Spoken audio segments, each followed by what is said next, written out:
About a month ago, I made a video broaching the subject of finding the hidden winners edit clues in Survivor, outlining the guidelines I use to find them and make sense of them. I provided a few examples to back up what I was talking about, and I ended the video saying there are numerous other examples that could be brought up over the past 20 seasons to point to a winning edit. Well, ladies and gentlemen, internet, my name is Peridiam, and welcome to the follow-up.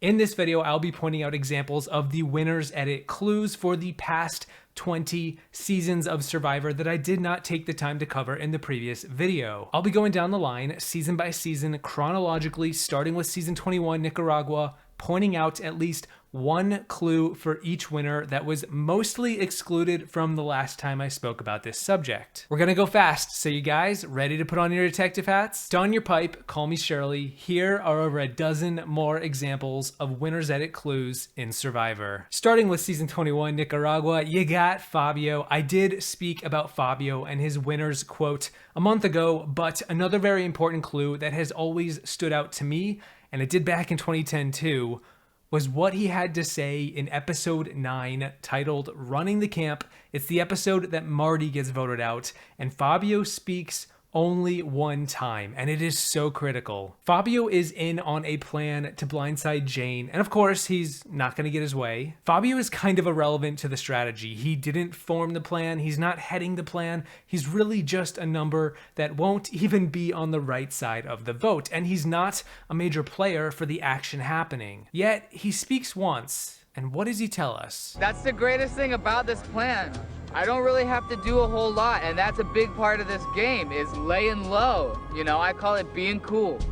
Whatever, just not ticking people off, and, you know, that's a good strategy as far as I'm concerned, you know? In spite of everything that's happening, Fabio tells us his overall demeanor for the entire game. A demeanor, a mindset, that runs deeper than anything else that's being said around it. Right before Fabio says this, Jane is worried about her target. Right after Fabio says this, Nyanka is scared about going to tribal council. And meanwhile, out of the blue, sandwiched between these two moments, Fabio just talks about laying low, being cool, not ticking the jury off. By including this, in this context no less, the editors are telling us it is a good strategy, and go figure, it's the strategy that pays off in the end. With Boston Rob and Redemption Island, I want to point out his insane confessional in episode 2, where he straight up tells us his plan to take Natalie to the very end, kind of like his Amber, but this time he's going to win. I think Natalie's a perfect partner at this point,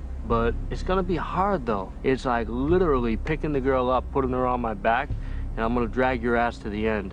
And hopefully they're gonna give it to me at the end. The moment I heard this confessional way back in 2011 as it was airing live, I jotted it down and was like, is this 2/3 of the final tribal? Go figure. It was. With season 23, South Pacific, Sophie Clark's edit is a tricky one. One of the clues I noticed the most, although admittedly I didn't notice it so much at the time, was in the premiere when she meets Coach and the first thing they talk about with each other was how they both speak a little bit of Russian. This moment connected the two on a personal level in the story and fleshed them out as people, making them both have a little bit of depth. It also connected Sophie to the most important person of the season, that being Coach. Humanizing moments are huge in finding a winner, and while speaking a foreign language isn't exactly a strong sign, it's definitely a sign. Also, she correctly pinpoints that Brandon is hiding a secret by the end of the episode, putting her on the right side of an early narrative that spans several episodes, that being that Brandon is secretly related to Russell. Sophie realized this and looks smarter for it. She's perceptive,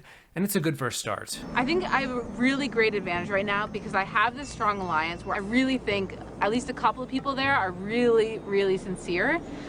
Brandon, I'm a little more worried about, only because I have this gut feeling. I feel like he's hiding something. Kim Spradlin, season 24, One World, to me had the most obvious winner's edit ever. I felt like she was the winner before the season began. Just her demeanor, her power, but really having her day one alliance being given names on the screen to highlight who to pay attention to was so glaring. Like, the editors are straight up telling us the names of the power players. I get that they wanted to avoid some confusion given the One World twist had all 18 players on the screen at times, but still, I'm not sure this kind of editing trick ever happened again. Likewise, in the same episode, Kim outlines her thoughts on being in this alliance, and everything she says is rather complex for a premiere, which is a great look. Season 25, Philippines, Denise Stapley, origin story of the Queenslayer. You can actually see Denise carving Sandra's name into a tree in the back. No, okay, not really. Much like many other winners, Denise had a very strong personal story presented that clued me in as someone to watch. She bonded with Zayn and demonstrated a lot of complexity in how she analyzed him, as well as Russell a few episodes later, tying into her profession. Likewise, this season was a two-horse race between her and Malcolm, and what tipped me off very early on that Malcolm wasn't winning was he was remarked as being quote-unquote blinded by the headlights. He was trying not to be when it came to Angie, and Russell gave us a confessional disapproving of his mentality. Even though Malcolm was combating this, the narrative that he was given as a player paled in comparison to what Denise was offered, especially when at the episode 5 Tribal Council, she is basically foreshadowed as the winner when we hear this. She gets in front of a jury, they will stand up, they will say, you guys suck, you suck, she wins. You know, you're great, you're cute, you look funny. You're real enthusiastic, it's awesome. Great, oh, but there's Denise here, yeah. Can I write you my own check along with the check that you get from Survivor? I mentioned Cochran from season 26, Caramoan in the last vid, but his premiere episode both humanized him when we saw a scene of his comical sunburn and how he made it seem funny on the outside, but in actuality, he was in a lot of pain. He has to put on a face. We see a strong relationship with Dawn be cemented. Both of them are the power players the entire season, and it starts right here in the premiere. But a major clue that solidified to me that he was the winner was actually the lack of his presence in a certain episode. This is going to be more of an abstract clue, but just follow me for a second. When Brandon was removed from the game in episode 5, Cochran was nowhere to be seen. He did not have a confessional. He never spoke about the situation, nothing. He was intentionally removed from the negative action. To me, this is a term I call shielding. I believe if really rough events go down in a season, especially if they don't put the winner in a nice light, the winning edit will dim them or outright put the lights out on their stage presence. Nobody associates Cochran with that horrible event because there was nothing to associate. I am absolutely positive Cochran said something about it, so why not show him? The editors love to show him because context is key. And contrary to popular belief, I don't think all press is good press. With Tyson in Blood vs. Water, right away we get a nice scene of him making fire for the tribe. Tyson gets the credit and we're shown this. Not every season shows who starts the fire, so it stood out to me. Likewise, similar to Sophie pointing out that Brandon had a secret, Tyson predicts that Colton won't be able to hack it. What happens next? Go on. Tell me.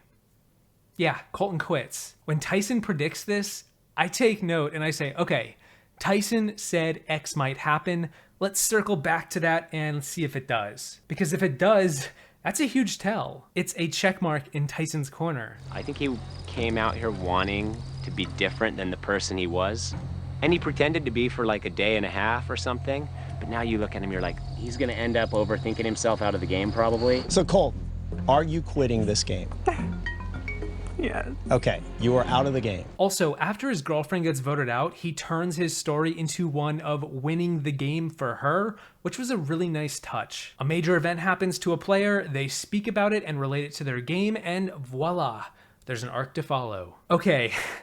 Tony's winner edit in Cagayan is all over the place. I can't even start. He's a unicorn. Tony's edit is front and center right from the get-go. The clues are all over the place. He finds an idol, he gives his thoughts on just about everything. He gets the narrative precedence over Sarah in the Cops R Us alliance when he says he'll do whatever to win, meanwhile, she's all in. Foreshadows what happens at the merge. I still believe Tony has one of the most unique edits we have ever seen. The editors spend most of the time just cluing us into why he will win, but you should still doubt it because he's over the top, he's paranoid, he's running rampant, there's no way he's going to get to the end or be respected, etc. But yeah, his clues are pretty much everywhere. His clues are one of those things where the target is so big it's right in front of you that you almost might miss it, and in my case, I did. Meanwhile, Natalie Anderson has a fantastic quote that serves as a clue in the premiere. The first thing we get from her is on day 0 when she speaks with Nadia about them being on the show, comparing it to The Amazing Race,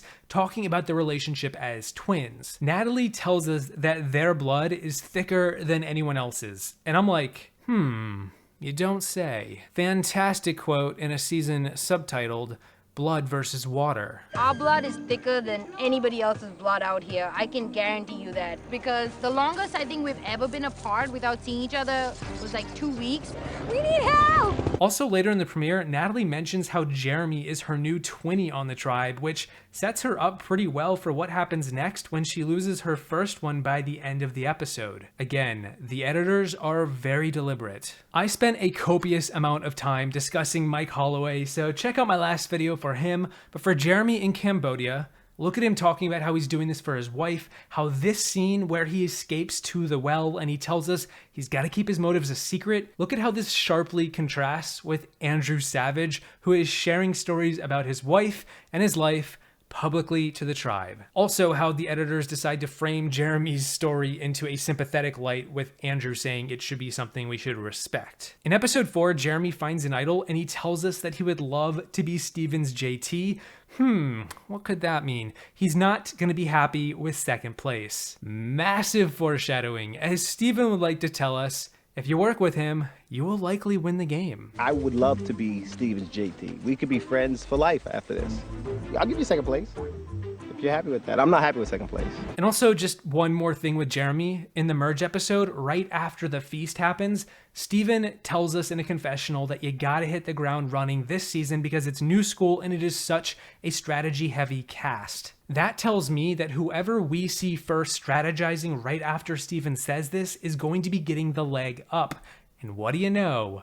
We see Jeremy and Savage strategizing at the same moment that Steven sets the theme. Michelle I also spoke about in the previous video, as well as Adam, although I will say, to me, Adam was the token millennial of a season named after Millennials. He was the ideal representative for that tribe and the theme, and that always stood out to me, especially looking back. In episode 3, after losing Mari, he gets a great underdog confessional, which is another point to consider.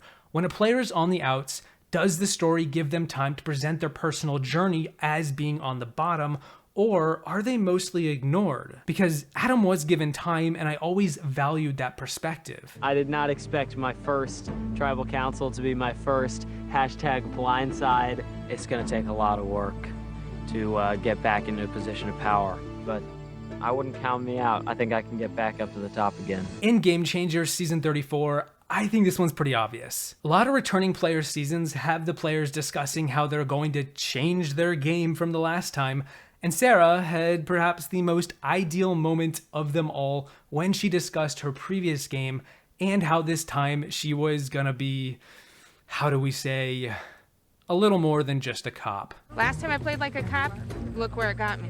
This time I'm playing like a criminal, and we'll see where it gets me.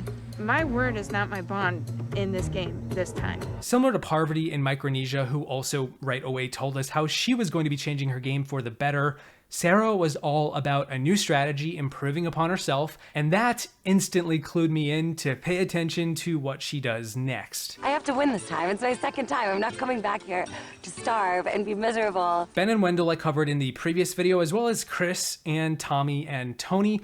I wanted to use the most modern seasons in the last video as reference points because they were the most relevant to how the current editors are crafting the seasons. While all of these points dating back 10 years do still apply, going all the way back to Nicaragua, I think the best clues will come from the most recent examples, the most recent seasons, as that's where the ink is the least dry. But lastly, let's give a few examples of Nick Wilson from season 37, David versus Goliath. First confessional, of course, Nick talks about his job and relates it to his personal journey. Yeah, fantastic start. He gets a winner quote in the premiere discussing the money. Also, because he's shown to be a target for the first tribal council, we get a few strategic confessionals from him to flesh out his side of the action. And especially because he doesn't get voted out first, or at all. It stood out to me that we would get strategic confessionals from someone who wasn't actually going to go. Why do that? It's not that they couldn't do that for somebody who doesn't win, but it was interesting that he still got them. I think that they were trying to cement him as more of a gamer in the eyes of the audience, because even though he's a target very early on, we also respect that he's taking action. And then lastly, his edit is tied into the theme of David versus Goliath, which is always a great tell for a potential winner's edit. You know, David not only slew Goliath in the Bible, he ended up becoming a king too, so. That's right. Woo! The story don't stop with David versus Goliath. Yeah. This could be my slingshot that I used to take down a Goliath. I mean, this could be the stone that goes right to his head. Whew, okay, so there you have it. A lot of extra clues that I did not get around to in the previous video, but I promise you, these can all be spotted ahead of time if you know what to look for and you keep your eyes, bing, open. It's not always easy, and much like myself, you will get it wrong sometimes, but in the end, it's about having fun and honing your skills as a storytelling sleuth more than anything else, so take the dub or take the L. It's all good. If you have any more clues that I did not point out that you want to, feel free to, or if you're just totally perplexed, feel free to say that too. Otherwise, that's gonna be it for me for now. I hope this vid helped a bit, but either way, in the end, my name is still Peridiam, saying thank you for watching. I hope you enjoyed this detective search. Don't forget, my dear Watson, we have the advantage of knowing these habits, and I will see you in the next one once I go put the kettle on. Tonight's vote is gonna be a huge shock for the Davids. What? The story we've been telling them is everyone's gonna vote out Angelina.